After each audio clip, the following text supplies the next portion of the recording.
नमस्कार साथियों, मैं महिमा आपका हमारे एग्जाम गुरुजी के यूट्यूब प्लेटफॉर्म पे स्वागत करती हूँ।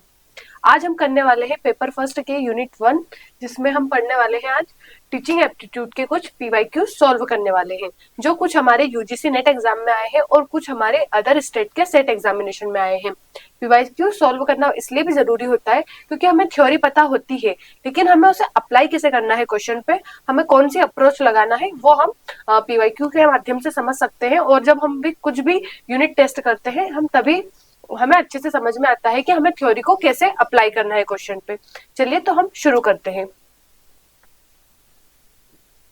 उसके पहले मैं आपको बता देती हूँ कि हमारा एमपीपीएससी असिस्टेंट प्रोफेसर की जो वैकेंसी 2026 में जल्द ही आने वाली है, उसके लिए पॉलिटिकल साइंस के स्टूडेंट के लिए हमारा बैच शुरू हुआ है, जो बाइलिंगुअल रहने वाला है, जिसमें आपको पेपर फर्स्ट पेपर सेकंड दोनों मिलने वाले हैं।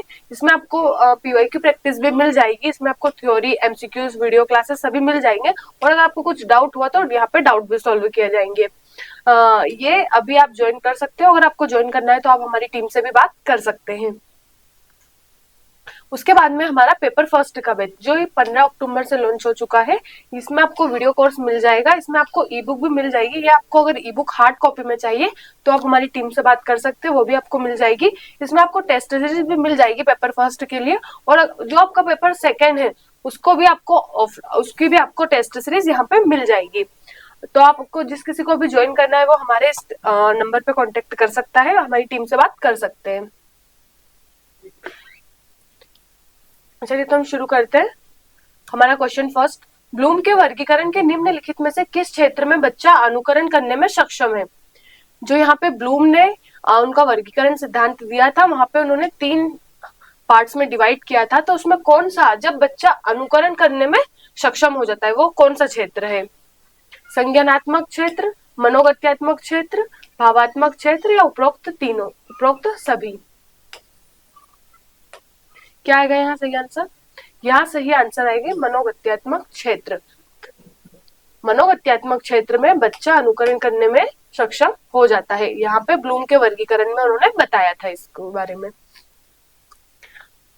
ठीक है, अब यहाँ पे हमारा क्वेश्चन नंबर 2, ब्लूम यहाँ पे 3 विद्वानों के नाम दिए, 4 विद्वानों के नाम दिए गए हैं, और उनके यहाँ पे उनके जो उन्होंने जो क्षेत्र बताए थे उनके बारे में बताया है। तो आपको बताना है कि कौन सा यहाँ पे सही ऑप्शन रहेगा। यहाँ पे ब्लूम ने जो थ्योरी दी थी वो थी मूल्यांकन आयाम, हर्बर्ट ने यहाँ बताया था स्मृति स्तर के बारे में, मॉरिशंस ने बताया था यहाँ समझ स्तर के बारे में, और हंट ने बताया था चिंतनशील स्तर के बारे में। तो यहाँ पे हमारा ऑप्शन नंबर 3 सही हो जाएगा। ये इंपॉर्टेंट क्वेश्चन आप बोल सकते हो, इससे रिलेटेड एमपी सेट में भी क्वेश्चन आए हुए हैं। ठीक है, शिक्षण का मुख्य उद्देश्य क्या होता है? यहाँ पे शिक्षण की डायरेक्ट आपको बताना है क्या होता है, उसका उद्देश्य पूछा है आपसे। सोचने की शक्ति का विकास, तर्क शक्ति का विकास, ए और बी दोनों, या केवल जानकारी प्रदान करना? इजी इजी क्वेश्चन है यहाँ पे। इसका आएगा थर्ड। जो शिक्षण होता है वो आपके सोचने की शक्ति का भी विकास करता है, और आपकी जो तर्क शक्ति होती है यहाँ पे उसका भी विकास होता है शिक्षण में। इसका मुख्य उद्देश्य यही होता है। ठीक है, हाँ, चिंतनशील स्तर पर शिक्षण है, जो हंट ने बताया यहाँ पे चिंतनशील स्तर में, तो उसका मुख्य वहां पे जो चिंतनशील स्तर है उसमें किस विषय के बारे में ज्यादा बताया गया है? ये शिक्षक केंद्रित होता है? नहीं, सबसे पहले तो हमें यही काट देना, क्योंकि ये शिक्षक केंद्रित नहीं होता है। शिक्षक केंद्रित नहीं है, लेकिन विषय केंद्रित नहीं, ये विषय केंद्रित भी नहीं होता है। शिक्षक केंद्रित और विषय केंद्रित और शिक्षार्थी केंद्रित नहीं है, ये भी गलत हो गया, यहाँ पे नहीं है। न ही शिक्षित केंद्रित और न ही विषय केंद्रित, लेकिन शिक्षार्थी केंद्रित, ये सही ऑप्शन है। तो इसका ऑप्शन नंबर 4 आएगा कि ये ना तो शिक्षक केंद्रित है और ना ही विषय केंद्रित है, ये शिक्षार्थी मतलब जो विद्यार्थी होता है उसके अनुकूल यहाँ पे उन्होंने बताया है हंट ने चिंतनशील स्तर के बारे में।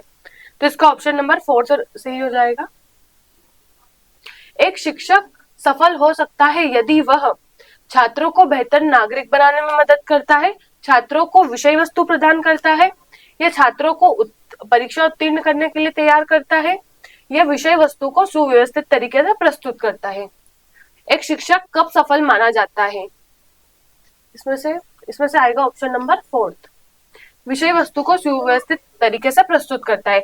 जब शिक्षक अपने विषय वस्तु को बच्चों को बहुत सही प्रकार से बताएगा तब वो अच्छे से समझ पाएंगे। इसलिए इसका ऑप्शन नंबर 4 तो सबसे सही रहेगा। ठीक है। व्याख्यान विधि का एक लाभ है कि जो व्याख्यान विधि होती है जहाँ पे शिक्षक व्याख्या करता है किसी विषय के बारे में, उसके क्या लाभ हो सकते हैं।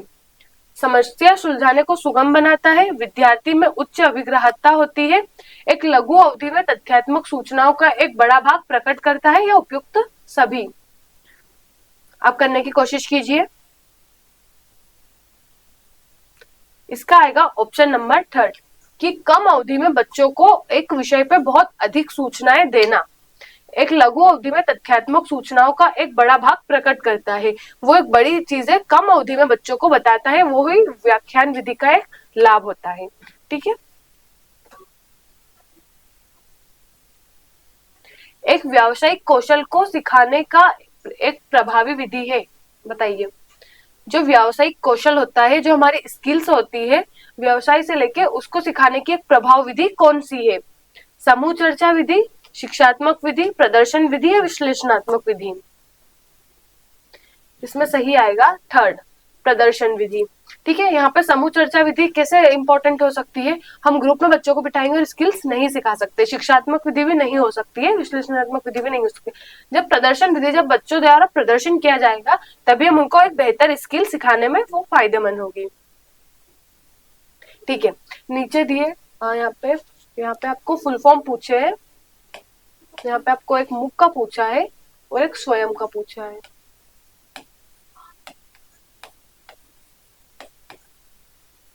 ठीक है।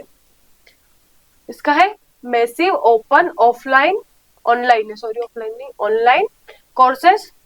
और यहाँ पे स्वयं का है study waves of active learning for young academic minds. बताइए दोनों में से कौन सा सही है या दोनों सही है। ठीक है। मुक का तो बिल्कुल सही है सॉरी, मुक का तो सही है, लेकिन यहाँ पे स्वयं का गलत है क्योंकि यहाँ पे एकेडमिक नहीं आएगा, यहाँ पे एक्सपायरिंग माइंड आएगा। ठीक है। तो यहाँ पे पहला कथन तो सत्य है लेकिन कथन सेकंड असत्य है, तो इसका ऑप्शन नंबर 3 राइट आंसर रहेगा। ये इंपॉर्टेंट क्वेश्चन बोल सकते हैं आप, स्वयं का फुल फॉर्म भी याद कर लेना। सूक्ष्म शिक्षण तकनीकों को सर्वप्रथम किसने अपनाया था।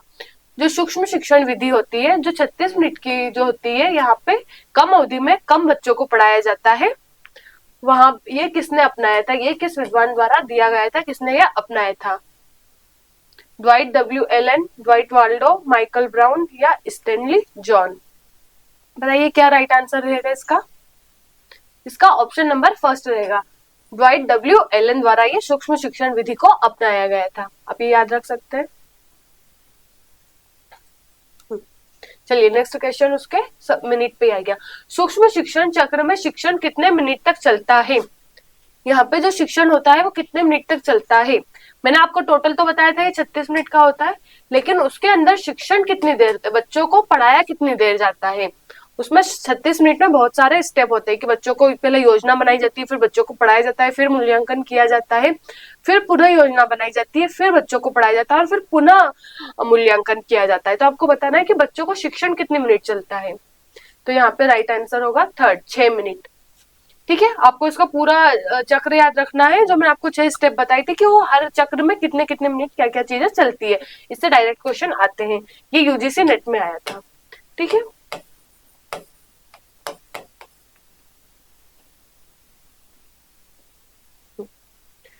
सूक्ष्म शिक्षण संबंधित है, ये किससे संबंधित होता है। शिक्षण की रणनीति से, शिक्षण विधि से, शिक्षण मॉडल से, शिक्षण मूल्यांकन से। इसमें क्या चीजें होती है। इसमें शामिल होता है शिक्षण रणनीति, कि यहाँ पे बच्चों को कैसे पढ़ाना है, वो रणनीति शामिल होती है। यहाँ पे रणनीति बनाई जाती है कि कितने मिनट बच्चों को क्या चीजें पढ़ाना है, कितने मिनट मूल्यांकन करना है और कितने मिनट फिर से हमको योजना बना के जो चीजें बच्चों को समझ में नहीं आई है उसे फिर से समझाना है कम अवधि में। ठीक है। तो इसका राइट आंसर होगा ऑप्शन नंबर 1 शिक्षण रणनीति।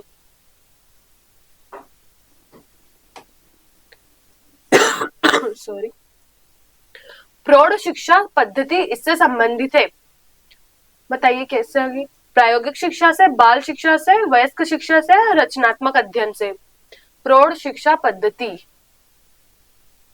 एंड्रागोजी संबंधित है। यहाँ पे आएगा वयस्क शिक्षा से। ठीक है, बच्चों को पेडागोजी में पढ़ाया जाता है और और बड़ों को, वयस्क बच्चों को प्रौढ़ शिक्षा पद्धति से एंड्रागोजी विधि से पढ़ाया जाता है। ठीक है, आप इसका बाल शिक्षा भी आ सकता है, तो इसका आंसर होगा पेडागोजी।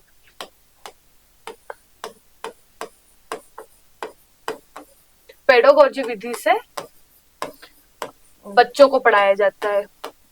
ठीक है, ये शिक्षक केंद्रित होता है। और वयस्क शिक्षा, जो वयस्क शिक्षा होती है, ये शिक्षार्थी केंद्रित होता है, मतलब विद्यार्थी केंद्रित होता है ये। टीएल मॉडल का पालन करने पर निम्नलिखित में से किसे सही माना जाएगा? शिक्षण और अधिगम स्वतंत्र कार्य है, शिक्षण और अधिगम अभिन्न संबंध में है, अधिगम न होने पर भी शिक्षण को तथाकथित कहा जा सकता है, शिक्षण का कोई कार्य नहीं होने से अधिगम हो सकता है। बताइए इसका राइट आंसर क्या होगा? यहाँ पे होगा कि जो शिक्षण और अधिगम है, ये इनका अभिन्न संबंध है, इनका आपस में अभिन्न संबंध है इनमें आपस में। ये हमारा टीएल मॉडल द्वारा बताया गया है।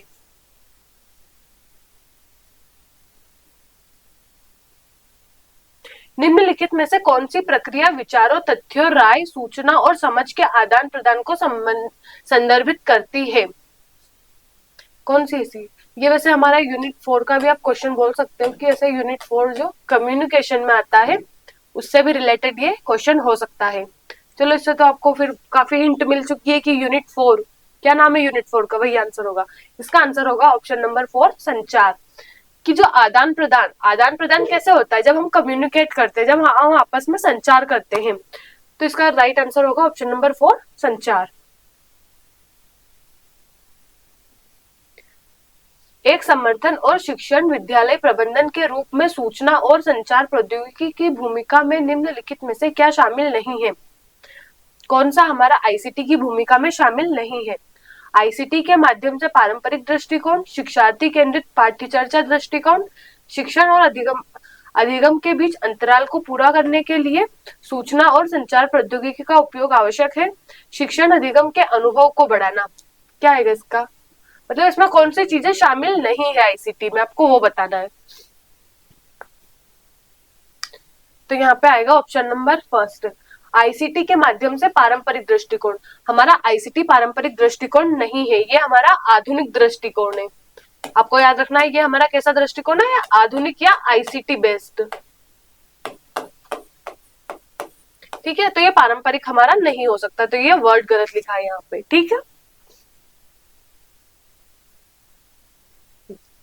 पाठ्यक्रम के विकास में सम्मिलित कार्यों का सही क्रम कौन सा है? आपको जो नीचे पांच क्रम में दिए हुए, इनको पूरा क्रम में जमाना है कि कौन सी चीजें हमारी पाठ्य चर्चा में पहले नंबर पे आती है और कौन सा लास्ट पे आता है। आपको इन पांचों को सही क्रम में जमाना है। लक्ष्य और उद्देश्य तैयार करना, आवश्यकताओं का आकलन करना, उपयुक्त अनुदेशात्मक रणनीतियों का चयन करना, सामग्री का चयन और आयोजन, अधिगम और निर्देश की प्रभावशीलता का मूल्यांकन करना। तो आप लोग समझ गए होंगे, अगर यहाँ पे मूल्यांकन है तो ये सबसे अंत में किया जाता है, तो ऑप्शन ई तो अंत में आएगा, वो तो चारों में अंत में ही दे रखा है। ठीक है, अब यहाँ पे सबसे पहले आएगा आवश्यकताओं का आकलन करना, ऑप्शन नंबर बी पहले आएगा। ठीक है, फिर लक्ष्य और उद्देश्य तैयार करना, ऑप्शन नंबर ए आएगा। फिर हमारा आएगा सामग्री का चयन और आयोजन करना, ऑप्शन नंबर डी। उपयुक्त अनुदेशात्मक रणनीतियों का चयन करना, फिर आएगा सी, और फिर आएगा ई, बी बी। ठीक है, हमारा ऑप्शन नंबर सेकंड सही हो जाएगा। ठीक है, पहले हम करते हैं आकलन कि हमें क्या क्या जरूरतें लगने वाली है, हम किस चीज पे पढ़ने वाले हैं, हमारी पाठ्य चर्चा में कौन सी चीजें हमको पहले शामिल करनी है। पहले हम हमारी आवश्यकताओं को देखते हैं, फिर हम लक्ष्य और उद्देश्य तैयार करते हैं कि हमें इन लक्ष्यों को प्राप्त करना है और हमें ऐसे बच्चों को पाठ्य चर्चा, हमको ये उद्देश्य हमको बच्चों को देना है। फिर हम तैयार करते हैं हमारी सामग्री कि हमें किन सामग्रियों का प्रयोग करके ये चीजें करना है। फिर हम उसके लिए रणनीति बनाते हैं और बच्चों को पढ़ाते हैं, और फिर हम मूल्यांकन करते हैं कि जो हमने बच्चों को पढ़ाया है वो उनको सही से समझ में आया है या नहीं। तो ये हमारा सही आंसर होगा इसका ऑप्शन नंबर 2। ये इंपॉर्टेंट है। ये हमारा यूजीसी नेट का ही क्वेश्चन है।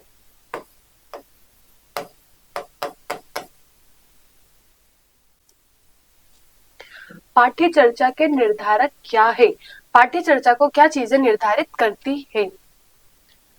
इसमें उद्देश्य, विधि और मूल्यांकन, बुनियादी जरूरतें, सामाजिक पहलू, सांस्कृतिक कारक, संरचना, विकास, कार्यान्वयन या व्यक्तिगत ध्यान और सामाजिक जरूरतें। क्या चीजें पाठ्य चर्चा को निर्धारित करती है, ये पूछा गया। तो यहाँ पे आएगा ऑप्शन नंबर 2, बुनियादी जरूरतें, सामाजिक पहलू और सांस्कृतिक कारक। ये चीजें हमारी पाठ्य चर्चा के निर्धारक तत्व होते हैं। चलिए नेक्स्ट क्वेश्चन पे चलते हैं। पाठ्य चर्चा के उद्देश्य है अंतिम बिंदुओं या वांछित परिणामों का वर्णन करने वाले कथन, उपयुक्त संस्थागत रणनीतियां या छात्र शिक्षक अंतःक्रिया या विषय वस्तु की व्यवस्थित व्यवस्था।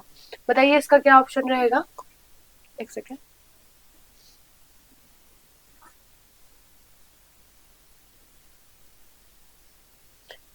एक मिनट रुकिएगा।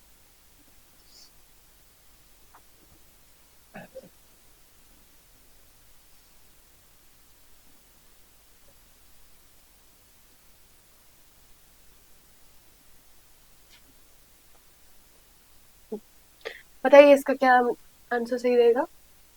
इसका रहेगा ऑप्शन नंबर फर्स्ट, अंतिम बिंदुओं या वांछित परिणामों का वर्णन करने वाले कथन।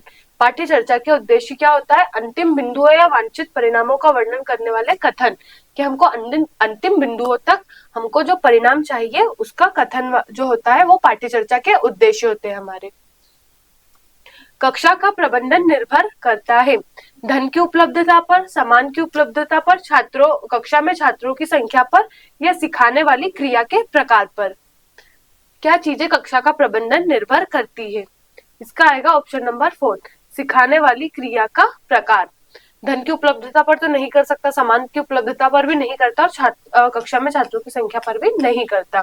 सिखाने वाली क्रिया का प्रकार, इस पे हमारा कक्षा का प्रबंधन निर्भर करता है। एक सामान्य कक्षा प्रक्रिया में कितने प्रमुख घटक होते हैं? 3, 6, 2, 5। इसका सही ऑप्शन रहेगा ऑप्शन नंबर फर्स्ट, 3 कथन होते हैं। स्टूडेंट, टीचर और एक हमारा होता है इन्वायरमेंट बोल सकते हैं हम, या फिर हमारा कोर्स बोल सकते हैं, कुछ भी चीजें हो सकती है। ये हमारा थर्ड रहता है, या यहाँ पे इन्वायरमेंट भी आ सकता है। ठीक है। समावेशी शिक्षा के लाभ है व्यक्तिगत सिद्धांतों को बढ़ाना, ध्यान रखने वाले कक्षा का वातावरण। इन दोनों कथन में से कौन सा सही है या दोनों कथन सही है, आपको बताना है। समावेशी शिक्षा के क्या लाभ होता है? तो यहाँ पे आएगा ऑप्शन नंबर दोनों, ऑप्शन नंबर 4, फर्स्ट और सेकंड दोनों कथन सही है। क्योंकि जो हमारी समावेशी शिक्षा है वो व्यक्तिगत सिद्धांतों पर ध्यान देती है कि बच्चों के व्यक्तिगत सुधार होना चाहिए, उनको क्या चीजें उनकी जरूरत की है उसमें उनका वो सिद्धांत उनको बढ़ावा मिलना चाहिए, और जो हमारी कक्षा का वातावरण है वो भी उनके अनुकूल होना चाहिए। ये समावेशी शिक्षा के मुख्य लाभ होते हैं। सॉरी। एक समर्पित शिक्षक को शिक्षार्थी की रुचि जगाने के लिए अपनाना होगा। कौन सी विधि अपनानी होगी एक शिक्षक को, ताकि विद्यार्थियों में एक रुचि जागरूक हो पढ़ने के लिए? प्रदर्शन विधि, नवाचारी विधि, आसान विधि या प्रत्यक्ष विधि? यहाँ पे आएगा नवाचारी विधि, कि नई चीजों को बच्चों को कैसे बताना है, इसलिए हमें एक नवाचारी विधि को अपनाना होगा ताकि बच्चे सीखने के प्रति जागरूक हो।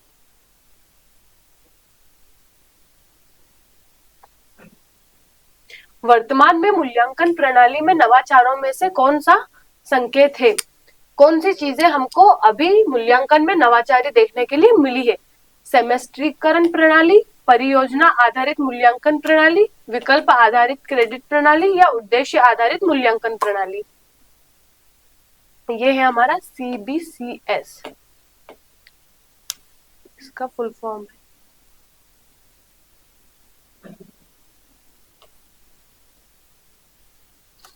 इसका आंसर रहेगा 3, विकल्प आधारित क्रेडिट प्रणाली, चॉइस बेस्ड क्रेडिट सिस्टम। इसका ये सही आंसर रहेगा, क्योंकि ये अभी हमारे जो मूल्यांकन प्रणाली आपने पढ़ा होगा तो ये उसमें एक नवाचार है हमारा CBCS, जो विद्यार्थी को उनके जो उनके लिए सही होता है उस विधि द्वारा उनको पढ़ाया जाता है ताकि वो सही चीजों का ज्ञान ले सके, और ये उनके अनुकूल रहती है ये प्रणाली।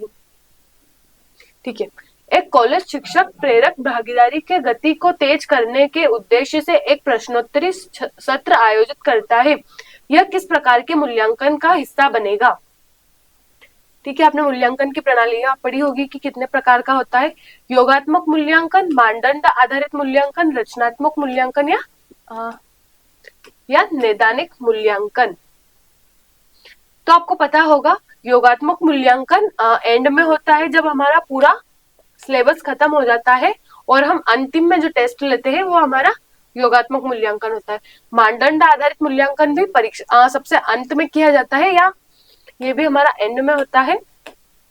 रचनात्मक मूल्यांकन हमारा उन चीजों के लिए होता है जहां शिक्षक को पता होता है कि बच्चे ने कहाँ तक सही चीजों को समझा है। और नैदानिक मूल्यांकन होता है, यहाँ पे पता होता है कि बच्चे ने क्या गलती करी है, किस चीज को और ज्यादा विकसित करने की आवश्यकता होती है। इसलिए शिक्षक यहाँ पे प्रश्नोत्तरी सत्र का आयोजन करता है और यहाँ पे समस्या को देखता है कि किस टॉपिक पे बच्चों को समस्या आ रही है। तो इसका सही आंसर हो जाएगा हमारा नैदानिक मूल्यांकन, ऑप्शन नंबर 4।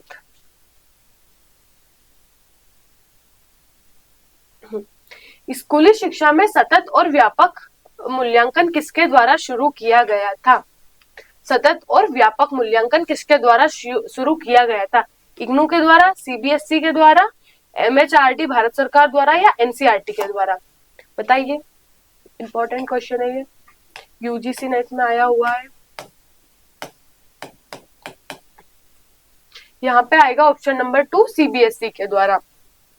जो स्कूली शिक्षा में सतत और व्यापक मूल्यांकन है वो हमारा CBSE के द्वारा लागू किया गया था। ठीक है, सतत और व्यापक मूल्यांकन बल देता है। जो हमारा सतत और व्यापक मूल्यांकन है वो किन चीजों पर बल देता है? सीखने को सुनिश्चित करने के लिए व्यापक पैमाने पर निरंतर परीक्षण, सीखने का अवलोकन, रिकॉर्ड और सुधार कैसे किया जा सकता है, शिक्षण के साथ परीक्षाओं का ठीक समन्वयन, या बोर्ड परीक्षा का बाहुल्य? बताइए, आपने पढ़ा होगा।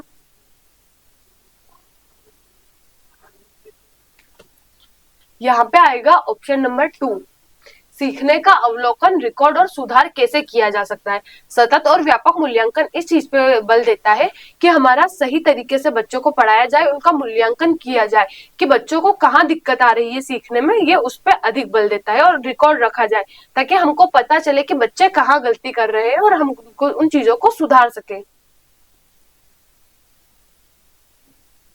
ठीक है, तो ये थे आज हमारे कुछ यूनिट फर्स्ट के कुछ PYQs थे। आपको अच्छा लगा हो तो ठीक है, आप हमारा बैच भी ज्वाइन कर सकते हैं पेपर फर्स्ट के लिए, जो 15 अक्टूबर से शुरू हो चुका है।